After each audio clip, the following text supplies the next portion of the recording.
ಧಾರವಾಡದಲ್ಲಿ ನಿರ್ಮಾಣ ಹಂತದ ಕಟ್ಟಡ ಕುಸಿತವಾದ ಪ್ರಕರಣಕ್ಕೆ ಸಂಬಂಧಪಟ್ಟಂತೆ ಈ ಒಂದು ಕಟ್ಟಡಕ್ಕೆ ಯಾರ್ಯಾರು ಮಾಲೀಕರು ಅನ್ನುವಂತಹ ವಿಚಾರಕ್ಕೆ ತೆಗೆದುತ್ತಾ ಹೋದಾಗ ನಿರ್ಮಾಣ ಹಂತದ ಕಟ್ಟಡ ಕುಸಿದು ಓರ್ವ ಮೃತಪಟ್ಟಿರುವಂತಹ ಪ್ರಕರಣದಲ್ಲಿ 4 ಜನರ ಮಾಲೀಕತ್ವದಲ್ಲಿ ಈ ಕಟ್ಟಡ ನಿರ್ಮಾಣ ಆಗ್ತಾ ಇತ್ತು ಅನ್ನುವಂತಹ ಮಾಹಿತಿ ಈಗ ಲಭ್ಯವಾಗಿರೋದು. ಗಂಗಣ್ಣ ಎಸ್ಎಸ್ ನಿಗದಿ ಸೇರಿ ಒಟ್ಟು 4 ಜನರ ಪಾಲುದಾರಿಕೆ ಇತ್ತು ಅನ್ನುವಂಥದ್ದು. ಇದರಲ್ಲಿ ಗಂಗಣ್ಣ ಎಸ್ಎಸ್ ನಿಗದಿ ಯಾರು ಅಂತಂದ್ರೆ ಮಾಜಿ ಸಚಿವ ವಿನಯ್ ಕುಲಕರ್ಣಿ ಅವರ ಸಂಬಂಧಿ ಅನ್ನುವಂತಹ ವಿಚಾರ ಸ್ಪಷ್ಟವಾಗಿದೆ. 3 ವರ್ಷಗಳಿಂದಲೂ ಈ ಕಟ್ಟಡ ನಿರ್ಮಾಣ ಆಗ್ತಾ ಇತ್ತು ಅನ್ನುವಂತಹ ಮಾಹಿತಿ ಲಭ್ಯವಾಗಿದೆ. ನಿರ್ಮಾಣ ಹಂತದಲ್ಲಿರುವ ಕಟ್ಟಡ ಕುಸಿದು ಓರ್ವ ದುರ್ಮರಣಕ್ಕೀಡಾಗಿರುವಂತಹ ಈ ಪ್ರಕರಣದಲ್ಲಿ ಈ ಕಟ್ಟಡ ಯಾರಿಗೆ ಸೇರಿದ್ದು ಅಂತ ನೋಡ್ತಾ ಹೋದ್ರೆ 4 ಜನ ಮಾಲೀಕರ ಹೆಸರು ಪ್ರಮುಖವಾಗಿ ಕೇಳಿ ಬರುತ್ತೆ. ಅದರಲ್ಲಿ ಒಬ್ರು ಮಾಲೀಕರ ಹೆಸರು ಗಂಗಣ್ಣ ಎಸ್ಎಸ್ ನಿಗದಿ ಅಂತ. ಗಂಗಣ್ಣ ಎಸ್ಎಸ್ ನಿಗದಿ ಯಾರು ಅಂತಂದ್ರೆ ಮಾಜಿ ಸಚಿವ ವಿನಯ್ ಕುಲಕರ್ಣಿ ಅವರ ಸಂಬಂಧಿಯಾಗಿದ್ದು 3 ವರ್ಷಗಳಿಂದಲೂ ಕೂಡ ಈ ಕಟ್ಟಡ ನಿರ್ಮಾಣ ಕಾರ್ಯ ನಡೀತಾ ಇತ್ತು ಅನ್ನುವಂತಹ ಮಾಹಿತಿ ಲಭ್ಯವಾಗಿದೆ. ಧಾರವಾಡದ ಕುಮಾರೇಶ್ವರ ನಗರದಲ್ಲಿ ಸಂಭವಿಸಿರುವಂತಹ ಭೀಕರ ದುರಂತ ಇದು. ನಿರ್ಮಾಣ ಹಂತದ ಕಟ್ಟಡ ಕುಸಿದ ಪರಿಣಾಮ ಅಲ್ಲಿ ಅವಶೇಷಗಳಡಿಯಲ್ಲಿ ಸುಮಾರು ಜನ ಸಿಕ್ಕಾಕೊಂಡಿರೋ ಬಗ್ಗೆ ಈಗ ಅನುಮಾನ ಇದೆ. ಎಷ್ಟು ಜನ ಅಂತ ಸರಿಯಾದಂತಹ ಲೆಕ್ಕ ಕೂಡ ಸಿಗ್ತಾ ಇಲ್ಲ. ಇನ್ನು ಆ ಕಟ್ಟಡದ ಸಮೀಪ ಬಂದು ಸಂಬಂಧಿಕರು ಮತ್ತೆ ಅಲ್ಲಿ ಯಾರನ್ನ ಕಾಣೆ ಆಗಿದ್ದಾರೋ ಯಾರು ಸಿಗ್ತಾ ಇಲ್ಲ ಅವರು ಅಲ್ಲಿ ಕೇಳಿಕೊಳ್ತಾ ಇರುವಂತದ್ದು ಅವರ ಆಕ್ರಂದನ ಕೂಡ ನಾವೀಗ ನೋಡಬಹುದು ದೃಶ್ಯದಲ್ಲಿ. ಅಂದ್ರೆ ಆ ಕಟ್ಟಡದ ಗ್ರೌಂಡ್ ಫ್ಲೋರ್ ಮತ್ತೆ ಫಸ್ಟ್ ಫ್ಲೋರ್ ಅಲ್ಲಿ ಜನರು ಇದ್ರು, ಅಂಗಡಿಗಳು ಇದ್ವು, ಅಲ್ಲಿ ಬಾಡಿಗೆಗೆ ನೀಡಲಾಗಿತ್ತು ಅನ್ನುವಂತಹ ಮಾಹಿತಿ ಕೂಡ ಇದೆ. ಜೊತೆಗೆ ತುಂಬಾ ಜನ ಅಲ್ಲಿ ಸ್ಥಳೀಯರು ಕೂಡ ಓಡಾಡ್ತಾ ಇದ್ರು ಅಂತ, ಎಂದಿನಂತೆ ಓಡಾಡ್ತಾ ಇದ್ದಂತಹ ಸ್ಥಳ ಅದಾಗಿತ್ತು. ಈ ಸಂದರ್ಭದಲ್ಲಿ ತುಂಬಾ ಜನ ಕಾಣಿಸ್ತಾ ಇಲ್ಲ ಅಂದಾಗ ಆತಂಕ ಶುರುವಾಗುತ್ತೆ. ಅವರೇನಾದ್ರೂ ಕಟ್ಟಡದ ಒಳಗಡೆ ಸಿಕ್ಕಾಕೊಂಡಿರಬಹುದಾ ಅನ್ನುವಂತಹ ಅನುಮಾನ ಕೂಡ ಮೂಡುತ್ತೆ. ನಾವೀಗ ಅಲ್ಲಿ ನೋಡಬಹುದು, ಒಂದು ಕಡೆ ಅಲ್ಲಿನ ಸ್ಥಳೀಯರು ಬಂದು ಗೋಳಾಡ್ತಾ ಇರುವಂತದ್ದು, ಆಕ್ರಂದನ ವ್ಯಕ್ತಪಡಿಸ್ತಾ ಇರುವಂತದ್ದು. ಯಾಕಂದ್ರೆ ಯಾರೋ ಕಾಣಿಸ್ತಾ ಇಲ್ಲ, ಅವರ ಮನೆಯವರು, ಅವ್ರಿಗೆ ಸಂಬಂಧಿಕರು, ಯಾರ್ದೋ ಮಗ, ಯಾರ್ದೋ ಗಂಡ ಗೊತ್ತಾಗ್ತಾ ಇಲ್ಲ, ಯಾರು ಕಾಣಿಸ್ತಾ ಇಲ್ಲ, ಎಲ್ಲಿ ಹೋಗಿದ್ದಾರೆ, ನಿಜವಾಗ್ಲೂ ಕಟ್ಟಡದ ಅವಶೇಷಗಳು ಅಡಿಯಲ್ಲೇ ಸಿಕ್ಕಾಕೊಂಡಿದ್ದಾರಾ ಅಥವಾ ಬೇರೆ ಕೆಲಸಕ್ಕೆ ಬೇರೆ ಕಡೆ ಹೋಗಿದ್ದಾರಾ ಏನು ಕೂಡ ಸ್ಪಷ್ಟವಾಗ್ತಾ ಇಲ್ಲ ಈ ಸಂದರ್ಭದಲ್ಲಿ.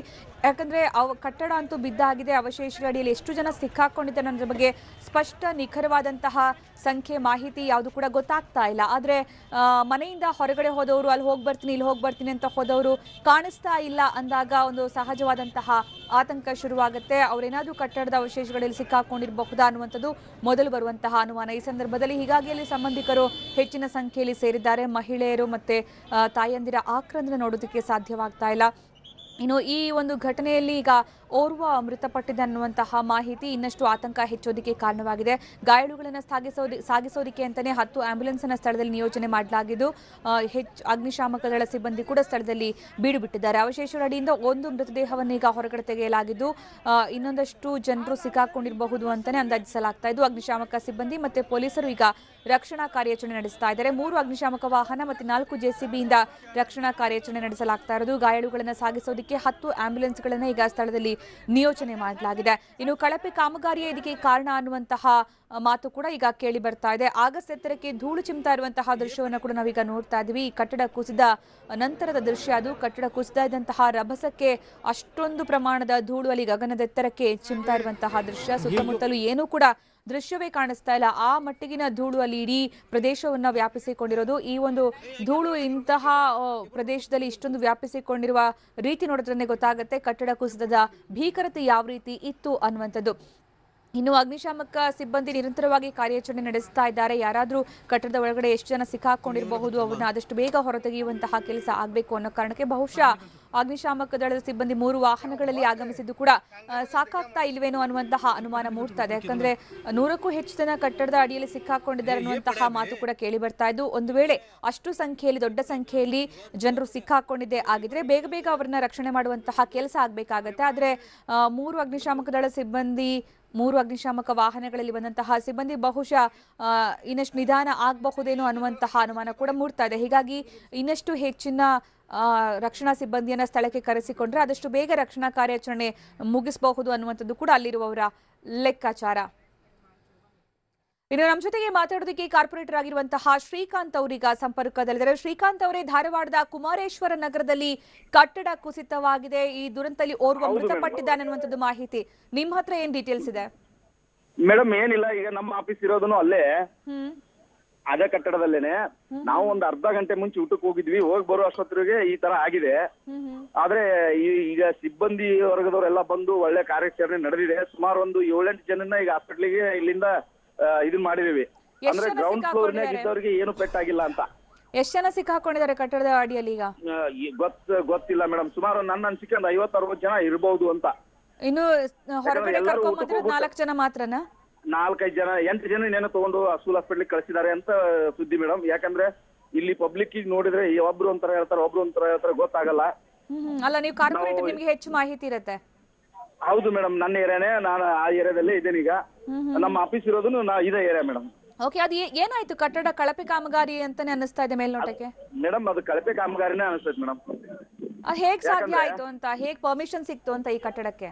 ಅದು ಗೊತ್ತಾಗ್ತಾ ಇಲ್ಲ ಮೇಡಮ್. ಇಲ್ಲಿಂದ ಅಲ್ಲಿವರೆಗೆ ನೋಡಿದ್ರೆ ನಾವು ಸುಮಾರು ನೋಡ್ತಾನೆ ಇದೀವಿ. ಸುಮಾರು ಒಂದು 5-6 ವರ್ಷದಿಂದ 5-6 ತಿಂಗಳಿಂದ ನೋಡ್ತಾ ಇದೀವಿ. ಆದ್ರೆ ಬಿಲ್ಡಿಂಗ್ ವರ್ಕ್ ನಡೀತಾ ಇದೆ. ಬೆಳಿಗ್ಗೆ ನಾನು 2 ಗಂಟೆಗೆ ಮನೆಗೆ ಊಟಕ್ಕೆ ಹೋಗುವಾಗ ಏನು ಪ್ರಾಬ್ಲಮ್ ಇರ್ಲಿಲ್ಲ. ಅಲ್ಲಿಂದನೇ ಹೋಗಿದ್ದು ನಾನು ಊಟಕ್ಕೆ. ನಾನು ಬರೋ ಅಷ್ಟೊತ್ತಿಗೆ ವಾಪಸ್ ನನ್ ಫೋನ್ ಬಂತು, ಏನ್ ಸರ್ ನಿಮ್ಮ ಆಫೀಸ್ ಹತ್ರ ಬಿಲ್ಡಿಂಗ್ ಬಿದ್ದ್ಬಿಟ್ಟಿದೆ ಅಂತ. ಅಷ್ಟೊತ್ತು ಬರೋತ್ತಿಗೆ ನಮ್ಮ ಆಫೀಸ್ ಬಾಯ್ನು ಒಳಗಡೆ ಇದ್ದಾನಂತ ನಮ್ಗೆ ಇನ್ನೂ ಡೌಟ್ ಅಲ್ಲಿ ಇದೆ ಮೇಡಮ್. ಅಲ್ಲ, ಎಷ್ಟನೇ ಫ್ಲೋರ್ ಬಿದ್ದಿರೋದು? ಎಷ್ಟು ಫ್ಲೋರ್ ಇತ್ತು ಆ ಕಟ್ಟಡ? ಮೇಡಮ್ ಸುಮಾರು ಒಂದು 5 ಫ್ಲೋರ್ ಏನೋ ಇತ್ತು ಮೇಡಮ್ ಇದು. ಓಕೆ, 5 ಫ್ಲೋರ್ ಅಲ್ಲಿ 3 ಫ್ಲೋರ್ ಬಿದ್ದಿದ್ಯಾ? 4 ಬಿದ್ದಿದೆ, 1 ಫ್ಲೋರ್ ಇದೆ ಮೇಡಮ್. ಓಕೆ, ಅಂದ್ರೆ ಗ್ರೌಂಡ್ ಫ್ಲೋರ್ ನಾಗ ಇದ್ದವ್ರಿಗೆ ಏನು ಆಗಿಲ್ಲ ಅಂತ ಇದ್ದಾರೆ. ಆದ್ರೆ ಬಿಲ್ಡಿಂಗ್ ಎಲ್ಲ ಮುಸುಕ್ ಹಾಕೊಂಡಿದೆ. ಓಕೆ, ಈಗ ಗ್ರೌಂಡ್ ಮತ್ತೆ ಫಸ್ಟ್ ಫ್ಲೋರ್ ಅಲ್ಲಿ ಏನಿತ್ತು? ಅಂಗಡಿಗಳೆಲ್ಲ ಇತ್ತಾ? ಇತ್ತು ಮೇಡಮ್. ಸೆಕೆಂಡ್ ಫ್ಲೋರ್ ಮತ್ತು ಗ್ರೌಂಡ್ ಫ್ಲೋರ್ ಒಳಗಡೆ ಅಂಗಡಿ ಇತ್ತು. ಪಾರ್ಕಿಂಗ್ ಬಿಟ್ಟು ಗ್ರೌಂಡ್ ಫ್ಲೋರ್ ಮತ್ತು 1ನೇ ಫ್ಲೋರ್ ಒಳಗಡೆ ಅಂಗಡಿಗಳಿದ್ವು. ಅಲ್ಲಿ ಜನಕ್ಕೆ ಪೆಟ್ಟಾಗಿದೆ ಅಂತ. ಮೇಲ್ಗಡೆ ಏನಿತ್ತಲ್ಲ ಎಲ್ಲ ಕುಲ್ಲಾಯ್ತು. ಓಕೆ, ಅಂದ್ರೆ ಅಂಗಡಿಗಳಲ್ಲಿ ಇದ್ದವರು ಮತ್ತೆ ಅಂಗಡಿಗಳಿಗೆ ಆಗಮಿಸಿರುವ ಸಾರ್ವಜನಿಕರಿಗೆ ತೊಂದರೆ ಆಗಿರಬಹುದು ಅಂತ. ಹೌದು ಮೇಡಮ್, ಹೌದು. ಅಲ್ಲ ಶ್ರೀಕಾಂತ್ ಅವರೇ, ಈಗ ನಿಮ್ಮ ಅವಧಿಯಲ್ಲಿ ಕಟ್ಟಡ ನಿರ್ಮಾಣ ಶುರುವಾಗಿದ್ದಲ್ವಾ ಇದು? ಹೌದು ಮೇಡಮ್, ಹೌದು ಮೇಡಮ್. ಮತ್ತೆ ಇದು ಪಾಲಿಕೆ ಇದಕ್ಕೆ ಹೇಗೆ ಕ್ಲಿಯರೆನ್ಸ್ ಸರ್ಟಿಫಿಕೇಟ್ ಕೊಡ್ತು ಅಂತ? ಮೇಡಮ್ ಈಗ ಅದು ಆಕ್ಚುಲಿ ಪಾಲಿಕೆ ಇದರಲ್ಲಿ ಅವರು ಲೀಗಲ್ ಆಗೇನೆ ಒಂದು ಪೇಪರ್ಸ್ ಎಲ್ಲ ಮೂವ್ ಮಾಡಿ ಲೀಗಲ್ ಆಗೇನೆ ಇದನ್ನ ತಗೊಂಡಿದ್ದಾರೆ ಪರ್ಮಿಷನ್. ಆದ್ರೆ ವರ್ಕ್ ಮಾಡುವಾಗ ಯಾರು ಅದನ್ನ ಬಂದು ಇದನ್ನ ಮಾಡ್ಬೇಕಲ್ಲ ಮೇಡಮ್. ಆ ಇಂಜಿನಿಯರ್ ಮತ್ತು ಮಾಲಕರು ಹೊಣೆ ಆಗ್ತಾರೆ ಅದಕ್ಕೆ. ಅಲ್ಲ, ಮಾಡ್ಬೇಕಿತ್ತಲ್ಲ, ಅದು ಫೇಲ್ಯೂರ್ ಆಗತ್ತಲ್ಲ ಪಾಲಿಕೆದು ಅಂತ. ಇಲ್ಲ ಮೇಡಮ್, ಈಗ ಇವರು ತಗೊಂಡಿರೋದು ನೋಡಿದ್ರೆ ಇವ್ರು ಏನ್ ಪರ್ಮಿಷನ್ ತಗೊಂಡಿದಾರೋ ಆ ಪರ್ಮಿಷನ್ ಅಲ್ಲಿ ಬಿಲ್ಡಿಂಗ್ ಕಟ್ಟಿದ್ದಾರೆ. ಆದ್ರೆ ಮಟೀರಿಯಲ್ ಏನ್ ಹಾಕ್ತಾರೆ ಅಂತ ನೋಡೋರ್ ಬೇಕಲ್ಲ ಮೇಡಮ್. ಅದೇ ತಪ್ಪಾಗತ್ತೆ. ಈಗ ಬೆಂಗಳೂರಲ್ಲಿ ಈ ತರ ಆದ್ರೆ ಕಟ್ಟಡ ಕಳಪೆ ಕಾಮಗಾರಿ ಆಯ್ತು, ತೊಂದ್ರೆ ಆಯ್ತು ಅಂದ್ರೆ ಅದಕ್ಕೆ ಸಂಬಂಧಪಟ್ಟವ್ರನ್ನ ಜವಾಬ್ದಾರಿ ಮಾಡ್ಲಾಗತ್ತೆ. ಹೌದು, ಈಗ ಇದು ಹಂಗಾಗತ್ತೆ ಮೇಡಮ್. ಇದು ಹಂಗೆ ಆಗತ್ತಲ್ವಾ? ಜವಾಬ್ದಾರಿನೇ. ಹೌದು ಮೇಡಮ್. ಅದೇ ಇದಕ್ಕೆ ಪರ್ಮಿಷನ್ ಹೆಂಗ್ ಸಿಕ್ತು? ಪರ್ಮಿಷನ್ ಸಿಕ್ಕದ್ಮೇಲೆ ಯಾಕೆ ಕ್ವಾಲಿಟಿ ಟೆಸ್ಟ್ ಮಾಡಿಲ್ಲ? ಆಮೇಲೆ ನಿಯಮ ಮೀರಿ ಏನಾದ್ರು ಕಟ್ಟಿದಾರ? ಇದೆಲ್ಲವೂ ಕೂಡ ತನಿಖೆ ಮಾಡಿದಾಗ ಕಟ್ಟಿಲ್ಲ ಅವರು. ನಮ್ಮ ಅನ್ಸಿಕೆ ಪರ್ಮಿಷನ್ ಮೀರಿ ಏನ್ ಕಟ್ಟಿಲ್ಲ. ಆದ್ರೆ ವರ್ಕ್ ಮಾಡುವಾಗ ಮಾತ್ರ ಸರಿಯಾಗಿ ವರ್ಕ್ ಆಗಿಲ್ಲ ಅಂತ ಅನ್ಸುತ್ತೆ. ಅಂದ್ರೆ ವರ್ಕ್ ಮಾಡೋ ಸರಿಯಾಗಿಲ್ಲ ಅಂದ್ರೆ ಏನಂತ? ಫಿಲ್ಟರ್ ಮರಳು ಆಯ್ತು ಅಂತನಾ? ಹೇಗೆ? ಅದೇ ಮೇಡಮ್, ಈಗ ಅದು ಯಾವ್ದೋ ಎಂ ಸ್ಯಾಂಡ್ ಅಂತಾರೆ, ಅದ ಹಾಕೋದು. ಆಮೇಲೆ ಅದು ಇದು ಬ್ಲಾಕ್ಸ್ ಬರ್ತಾವಲ್ಲ, ಆ ತರ ಬ್ಲಾಕ್ಸ್. ಆಮೇಲೆ ಇವರೆಲ್ಲ ಸ್ಟೀಲ್ ಹಾಕುವಾಗ ಸ್ಟೀಲ್ ಸರಿ ಇರೋದಿಲ್ಲ, ಸಿಮೆಂಟ್ ಕ್ವಾಂಟಿಟಿ ಕಡಿಮೆ ಹಾಕೋದು. ಆ ತರದಿಂದ ಪ್ರಾಬ್ಲಮ್ ಆಗಿದೆ ಅಂತ ಅನಿಸ್ತಾ ಇದೆ ಮೇಡಮ್. ಅಲ್ಲ, ಈ ತರ ಆದಾಗ ಅಂದ್ರೆ ಯಾರ ಗಮನಕ್ಕೂ ಬಂದಿಲ್ವಾ? ಇದು ಈಗ್ಲೇ ಬಂದಿರೋದು ಇದೆಲ್ಲ? ಯಾರು ಗಮನಕ್ಕೆ ಬಂದೇ ಇಲ್ಲ ಮೇಡಮ್. ಯಾಕಂದ್ರೆ ಈ ಏರಿಯಾದಾಗಿರೋ ಜನ ಎಲ್ಲ ಒಳ್ಳೆ ಸೈಲೆಂಟ್ ಜನ. ಒಂಥರ ನಮ್ಮ ಬೆಂಗಳೂರು ಸಿಟಿ ವಿಜಯನಗರದಾಗ ಇದ್ದಂತ ಜನ. ಯಾಕಪ್ಪ ನಮ್ಗೆ ಇನ್ನೊಬ್ರು ತೊಂದರೆಗೆ ಹೋಗೋದು, ನಮ್ಗೆ ಯಾಕೆ ಬೇಕನ್ನುವಂತ ಜನ ಇರೋದು ನನ್ನ ಏರಿಯಾ. ಹಂಗಾಗಿ ಇದನ್ನ ಯಾರು ಅಬ್ಜೆಕ್ಷನ್ ಮಾಡಿಲ್ಲ ಅನ್ಸುತ್ತೆ ಮೇಡಮ್. ಅಂದ್ರೆ ಕ್ಲಿಯರೆನ್ಸ್ ಸರ್ಟಿಫಿಕೇಟ್ ಕೊಡುವಾಗ ಚೆಕ್ ಮಾಡಿಲ್ವಾ? ಕ್ಲಿಯರೆನ್ಸ್ ಸರ್ಟಿಫಿಕೇಟ್ ಇನ್ನೂ ಕೊಟ್ಟಿಲ್ಲ ಮೇಡಮ್. ಯಾಕಂದ್ರೆ ಇದು ಬಿಲ್ಡಿಂಗ್ ಇನ್ನೂ ಕ್ಲಿಯರ್ ಆಗಿಲ್ಲ ಮೇಡಮ್. ಈಗ ಇನ್ನೂ ಪೇಂಟಿಂಗ್ ಗಿಟಿಂಗ್ ಸ್ಟಾರ್ಟ್ ಇತ್ತಲ್ಲ. ಅಲ್ಲ, ಎಷ್ಟು ವರ್ಷ ಆಯ್ತು ಶುರುವಾಗಿ ಕಾಮಗಾರಿ? ಇದು ನನ್ನ ಅನ್ಸಿಕೆ 1 ವರ್ಷ ಆಯ್ತು ಮೇಡಮ್. 1 ವರ್ಷದ ಮೇಲೆ ಆಯ್ತು. ಮತ್ತೆ 3 ವರ್ಷ ಆಯ್ತು ಅಂತ ಹೇಳ್ತಾ ಇದ್ರು. ಅಲ್ಲ, ಫೌಂಡೇಶನ್ ಸ್ಟಾರ್ಟ್ ಆಗಿದೆ 3 ವರ್ಷ ಆಯ್ತು. ಆದ್ರೆ ಕ್ಲಿಯರೆನ್ಸ್ ಆಗಿದ್ದು ಈಗ 1 ವರ್ಷದಿಂದ ಈ ಕಡೆ. ಆದ್ರೆ ಇನ್ನು ಮೇಲ್ಗಡೆ ಥರ್ಡ್ ಫ್ಲೋರ್ ಮತ್ತು ಫ್ಲೋರ್ ನಲ್ಲಿ ಏನು ವರ್ಕ್ ಸ್ಟಾರ್ಟ್ ಇತ್ತು ಮೇಡಮ್. ಅಲ್ಲಿ ಜನ ಇದ್ರು, ವರ್ಕ್ ಮಾಡ್ತಾ ಇದ್ರು. ಅಂದ್ರೆ ಇನ್ನು ಕ್ಲಿಯರೆನ್ಸ್ ಸರ್ಟಿಫಿಕೇಟ್ ಸಿಕ್ಕಿಲ್ಲ ಬಿಲ್ಡಿಂಗ್? ಇನ್ನು ನನ್ನ ಅನ್ಸಿಕೆ ಸಿಕ್ಕಿರಕ್ಕಿಲ್ಲ ಅಂತ. ಯಾಕಂದ್ರೆ ನಾನು ಈ ಬಿಲ್ಡಿಂಗ್ ಹೊಸಬ ಮೇಡಮ್. ಕಾರ್ಪೊರೇಟರ್ ಫಸ್ಟ್ ಫೀಲ್ಡ್ ನಂದು. ಅಷ್ಟೊಂದು ನಾಲೆಜ್ ಇಲ್ಲ ಅಂತ. ಯಾರಿದ್ರು ಓನರ್ಸ್? ಯಾರು ನಿಮ್ಗೆ ಗೊತ್ತಿರ್ಬೇಕಲ್ಲ.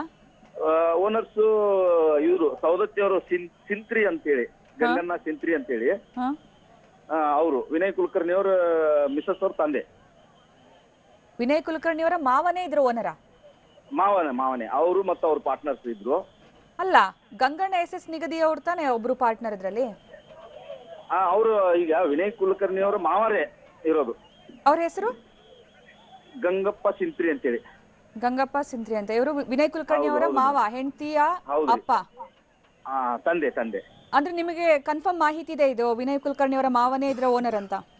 ಹೌದು ಹೌದು, ಅವ್ರದೇ ಬಿಲ್ಡಿಂಗ್ ಅಂತ ಎಲ್ಲರಿಗೂ ಕನ್ಫರ್ಮ್ ಇತ್ತು. ನಾವೆಲ್ಲ ಸಿಂತ್ರಿ ಅವ್ರ ಬಿಲ್ಡಿಂಗ್ ಅಂತಿದ್ವಿ, ಸಿಂತ್ರಿ ಅವ್ರ ಕಾಂಪ್ಲೆಕ್ಸ್ ಅಂತ ಹೇಳ್ತಿದ್ವಿ. ಅವ್ರ ಜೊತೆಗೆ ಬೇರೆ ಯಾರಿದ್ರು ಇನ್ನುಳಿದ ಪಾರ್ಟ್ನರ್ಸ್? ಅಷ್ಟೊಂದು ಮಾಹಿತಿ ಇಲ್ಲ ಮೇಡಮ್. ಓಕೆ, 4 ಜನ ಓನರ್ಸ್ ಅಂತ ಹೇಳ್ತಾ ಇದ್ರಲ್ವಾ? ಅದೇ 4 ಜನ ಪಾರ್ಟ್ನರ್ಸ್ ಅಂತೆ. ಅವ್ರು ಯಾರ್ಯಾರು ಅಂತ ನಮಗೆ ಅಷ್ಟೊಂದು ಐಡಿಯಾ ಇಲ್ಲ ಮೇಡಮ್. ಎಷ್ಟು ಅಂಗಡಿಗಳನ್ನ ಬಾಡಿಗೆ ಕೊಟ್ಟಿದ್ರು ಅಲ್ಲಿ, ಫಸ್ಟ್ ಫ್ಲೋರ್ ಮತ್ತೆ ಗ್ರೌಂಡ್ ಫ್ಲೋರ್ ಅಲ್ಲಿ? ಸುಮಾರು ಒಂದು ಸೇಲ್ ಆಗಿದಾವ ಮೇಡಮ್. ಕೆಲವೊಂದ್ ಜನ ಸೇಲ್ಗೆ ತಗೊಂಡಿದ್ರು. ಈಗ ನಾನು ಆಫೀಸ್ ಮಾಡಿದ್ರು ಪಾಟೀಲ್ ಅನ್ನೋರ್ದು. ಪಾಟೀಲ್ ಅವ್ರದ್ದು? Okay okay. ಪಾಟೀಲ್ ಅವ್ರದ್ದು. ನಾನು JDS ಆಫೀಸ್ ಮಾಡಿದ್ದೆ ಅಲ್ಲಿ. ಪಾಟೀಲ್ ಅವ್ರದ್ದು. ಅಂದ್ರೆ ನೀವು ಹೇಳ್ತಾ ಇದ್ರಿ ಮಧ್ಯಾಹ್ನ ಅಲ್ಲೇ ಇದ್ದೆ, ಆಮೇಲೆ ಬಂದಾಗ ಈ ರೀತಿ ಆಯ್ತು ಅಂತ. ಅಂದ್ರೆ ಸ್ವಲ್ಪದ್ರಲ್ಲಿ ನೀವು ಬಚಾವಾಗಿದ್ದಾಗಾದ್ರೆ? ಹೌದು ಮೇಡಮ್, ನಾವು ಒಂದು ಅರ್ಧ ಗಂಟೆ ಮುಂಚೆ ಮನೆಗೆ ಹೋಗಿದ್ದೀವಿ ಅಷ್ಟೇ. ಎಷ್ಟು ಜನ ಇದ್ರು ನೀವು ನೋಡ್ತಾ ಇದ್ದಂಗೆ ಅಲ್ಲಿ ಕಟ್ಟಡದಲ್ಲಿ ನೀವೀಗ ಹೊರಗಡೆ ಬಂದಾಗ? ಅದು ಊಟಕ್ಕೆ ಹೋಗೋ ಟೈಮಲ್ಲಿ ಮೇಡಮ್ ಬಹುಶಃ 12 ಗಂಟೆ ಸುಮಾರು ಆಗ್ಬಿಟ್ಟಿದ್ರೆ ಸುಮಾರು ಒಂದು 100-150 ಜನ ಏನೋ ಹಾನಿ ಆಗ್ಬೋದಾಗಿತ್ತು. ಆ ಊಟಕ್ಕೆ ಹೋಗಿದ್ರಿಂದ ಕೆಲವೊಂದು ಅಂಗಡಿಗಳೆಲ್ಲ ಆಫೀಸ್ಗಳು ಬಂದ್ ಮಾಡ್ಕೊಂಡು ಊಟಕ್ಕೆ ಹೋಗ್ತಾರೆ, ಮತ್ತೆ 2 ಗಂಟೆಗೆ ಹೋಗಿ 4 ಗಂಟೆಗೆ ಬರ್ತಾರೆ ಅನ್ನೋದಕ್ಕೆ ಅದೇನ್ ಪ್ರಾಬ್ಲಮ್ ಆಗಿಲ್ಲ ಅಂತ ಅನಿಸ್ತದೆ ಮೇಡಮ್. ಆದ್ರೆ ಸುಮಾರು ಒಂದು 50 ಜನ ಅಂತೂ ಮಿನಿಮಮ್ ಆಗಿ ಸಿಕ್ಕಿದ್ದಾರೆ ಅಂತ.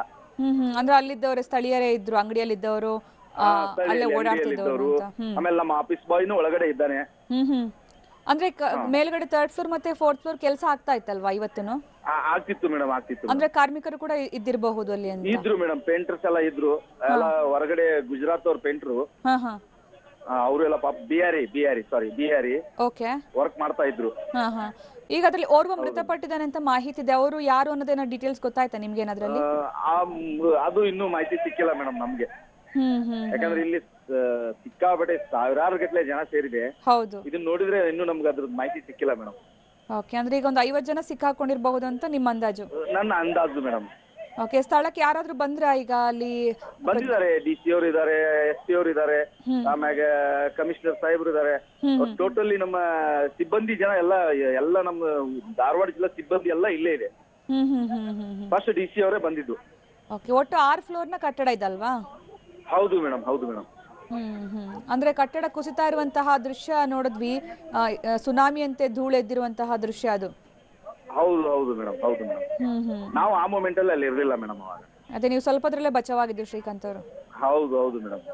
ಬಟ್ ಇಂತಹ ಕಟ್ಟಡ ಕುಸಿತ ಪ್ರಕರಣದಲ್ಲಿ ಶ್ರೀಕಾಂತ್ ಅವರೇ ತುಂಬಾ ಬೇಸರವಾಗೋ ಸಂಗತಿ ಏನಂದ್ರೆ, ದುಡ್ಡು ಹಾಕ್ತಾರೆ, ಕಟ್ತಾರೆ, ಏನೋ ಒಂದು ಜುಜುಬಿ ಹಣದ ಆಸೆಗೋಸ್ಕರ ಕಳಪೆ ಕಾಮಗಾರಿ ಮೊರೆ ಹೋಗ್ತಾರೆ, ಎಷ್ಟು ಅಮಾಯಕರು ಬಲಿಯಾಗಿ ಹೋಗ್ತಾರೆ. ಹೌದು ಹೌದು ಮೇಡಮ್, ನಮ್ಮ ಅನಿಸಿಕೆ ಕಳಪೆ ಕಾಮಗಾರಿನೇ ಆಗಿದೆ ಅಂತ ಅನಿಸ್ತಾ ಇದೆ ಮೇಡಮ್. ಬಟ್ ಇಂಥದನ್ನೆಲ್ಲ ಸ್ಟ್ರಿಕ್ಟ್ ಆಗಿ ಇದ್ ಮಾಡ್ಬೇಕಲ್ವಾ, ರೂಲ್ಸ್ ಮಾಡ್ಬೇಕು, ಆಮೇಲೆ ಕ್ರಮ ಕೈಗೊಳ್ಬೇಕಲ್ವಾ? ಹೌದು ಮೇಡಮ್, ಇದಕ್ಕೆ ಸಂಬಂಧಪಟ್ಟ ಸಿಬ್ಬಂದಿ ಮತ್ತು ನಮ್ಮ ಮಹಾನಗರ ಪಾಲಿಕೆ ಆಯುಕ್ತರು, ನಮ್ಮ ಇವರೆಲ್ಲ ಹೊಣೆ ಆಗ್ತೀವಿ. ಅವರೆಲ್ಲರೂ ಇದನ್ನ ಕರೆಕ್ಟ್ ಕ್ರಮ ತಗೋಬೇಕಂತ ಹೇಳ್ತೇನೆ. ಆಮೇಲೆ ಇನ್ನೊಂದು, ಮಾಜಿ ಸಚಿವ ವಿನಯ್ ಕುಲಕರ್ಣಿ ಅವರ ಸಂಬಂಧಿ ಅಂತಾನೆ ಹೇಳ್ತಾ ಇದ್ರು, ಅವ್ರ ಮಾವ ಅಂತಾನೆ ಹೇಳ್ತಾ ಇದ್ದೀರಾ, ಅವ್ರು ಇಂತ ಬೇಜವಾಬ್ದಾರಿ ತೋರಿದ್ರೆ ಹೇಗೆ ಅಂತ? ಮೇಡಮ್, ಈಗ ರಾಜಕಾರಣನೇ ಬೇರೆ, ಪಾಪ ಅವ್ರಿಗೂ ಮತ್ತೆ ಬಿಸ್ನೆಸ್ ಅಲ್ಲಿ ಹಳೆ ಮಾವ ಸಂಬಂಧ ಇರ್ಬೇಕಲ್ಲ, ಇರೋದಿಲ್ಲ ಅಲ್ಲ? ಅದು ಹೌದು. ನೀವು ಒಂದು ವಿಷಯ ಹೇಳ್ಬೇಕಂದ್ರೆ, ಈಗ ನಮ್ಮ ಬಾವ ಮೈನ ಎಲ್ಲೋ ಒಂದು ಬಿಲ್ಡಿಂಗ್ ಕಟ್ತಿರ್ತಾನೆ, ಏನೋ ಪ್ರಾಬ್ಲಮ್ ಆಗಿರುತ್ತೆ, ಅದಕ್ಕೆ ನಾವು ಸಂಬಂಧ ಅನ್ನಕ್ ಆಗಲ್ಲ ಅಲ್ಲ. ಬಟ್ ಈಗ ನಿಮ್ ಬಿಲ್ಡಿಂಗ್ ಅಂತಂದ್ರೆ ನಿಮ್ ಜವಾಬ್ದಾರಿ ಇರತ್ತಲ್ವಾ ನಿಮ್ದು? ಇರ್ಬೇಕು ಮೇಡಮ್. ನೀವ್ ಅಲ್ಲಿ ಹೋಗಿ ಬಂದು ನೋಡ್ಕೊಂಡು, ಒಂದ್ ನಿಮಿಷ, ನೀವು ಹೋಗಿ ಬಂದು ನೋಡ್ಕೊಂಡು ಎಲ್ಲ ಕ್ವಾಲಿಟಿ ಸರಿ ಇದೆಯಾ ಇಲ್ವಾ ಚೆಕ್ ಮಾಡ್ಬೇಕಲ್ವಾ? ಯಾಕಂದ್ರೆ ಆ ಬಿಲ್ಡಿಂಗ್ ಅನ್ನ ನೀವು ಬೇರೆಯವರಿಗೆ ವಾಸಕ್ಕೆ ಕೊಡ್ತೀರಿ, ಬೇರೆಯವರಿಗೆ ಕೆಲಸಕ್ಕೆ ಬಾಡಿಗೆ ಕೊಡ್ತೀರಿ ಅಂತ ಅಂದಾಗ ನಿಮ್ ಜವಾಬ್ದಾರಿ ಆಗತ್ತಲ್ವಾ? ಹೌದು ಮೇಡಮ್. ಮುಂದೆ ಕಳಪೆ ಕಾಮಗಾರಿಯಾಗಿ ಎಷ್ಟೊಂದು ಬಿಲ್ಡಿಂಗ್ ಕುಸಿದು ಹೋಗಿದೆ ಅಲ್ವಾ ಬೇರೆ ಬೇರೆ ಕಡೆ? ಅದರಲ್ಲೂ ಬೆಂಗಳೂರಲ್ಲಿ ನೀವು ತುಂಬಾ ನೋಡಿರ್ತೀರಲ್ವಾ ಈ ತರ? ಮೇಡಮ್, ಈ ಬಿಲ್ಡಿಂಗ್ ಬಿದ್ಮೇಲೆ ಗೊತ್ತಾಗಿದ್ದು. ಯಾಕಂದ್ರೆ ಹೊರಗಡೆಯಿಂದ ನೋಡಿದ್ರೆ ಈ ಬಿಲ್ಡಿಂಗ್ ಆ ತರ ಅಲ್ಲ ಅನ್ಸ್ತಿತ್ತು, ಈಗ ನೋಡಿದ್ರೆ ಗೊತ್ತಾಗತ್ತೆ. ಅದೇ ಹೇಳ್ತಾ ಇರೋದು, ಈಗ ಒಬ್ಬರಿಗೆ ಸಂಬಂಧಪಟ್ಟ ಬಿಲ್ಡಿಂಗ್ ಅಂತಂದ್ರೆ ಅದಕ್ಕೆ ಸಂಬಂಧಪಟ್ಟ ಎಲ್ಲಾ ಜವಾಬ್ದಾರಿ ನಿಭಾಯಿಸ್ಬೇಕಲ್ವಾ ಅವರು? ಇರ್ಬೇಕು ಅಂತ ಹೇಳ್ತೀನಿ. ಅದಕ್ಕೆ ನಾನು ಹೇಳ್ತಾ ಇರೋದು, ಅಂದ್ರೆ ಇದಕ್ಕೆ ಸಂಬಂಧಪಟ್ಟಂತ ಯಾರು ಮಾಲೀಕರಿದ್ದಾರೆ ಅವರು ಹೆಚ್ಚಿನ ಮುತುವರ್ಜಿ ವಹಿಸಬೇಕಾಗಿತ್ತು ಅನ್ನುವಂಥದ್ದು. ಹೌದು ಹೌದು ಮೇಡಮ್. ಧನ್ಯವಾದ ಶ್ರೀಕಾಂತ್ ಅವರೇ, ನಮ್ಮ ಜೊತೆಗೆ ಇಷ್ಟೊತ್ತು ಮಾತನಾಡಿದಕ್ಕಾಗಿ. ಇದು ಮಾಜಿ ಕಾರ್ಪೊರೇಟರ್ ಶ್ರೀಕಾಂತ್ ಅವರು TV9 ಜೊತೆ ಮಾತನಾಡಿರುವಂಥದ್ದು. ಏನಂದ್ರೆ ಕಟ್ಟಡದ ಅಡಿಯಲ್ಲಿ ಸುಮಾರು 50 ಜನ ಸಿಕ್ಕಾಕೊಂಡಿರಬಹುದು ಅನ್ನುವಂಥದ್ದು ಅವರ ಒಂದು ಅಂದಾಜು. ಅವರು ಸ್ವಲ್ಪ ಹೊತ್ತಿನ ಮುಂಚೆಷ್ಟೇ ಊಟಕ್ಕೆ ಹೋಗಿ ಬಂದಿದ್ರು ಅನ್ನುವಂತಹ ಮಾಹಿತಿ. ಹೀಗಾಗಿ ಸ್ವಲ್ಪದ್ರಲ್ಲೇ ಅವರು ಅಪಾಯದಿಂದ ಪಾರಾಗಿದ್ದಾರೆ ಅನ್ನುವಂಥದ್ದು ಅವರ ಒಂದು ಅಭಿಪ್ರಾಯ.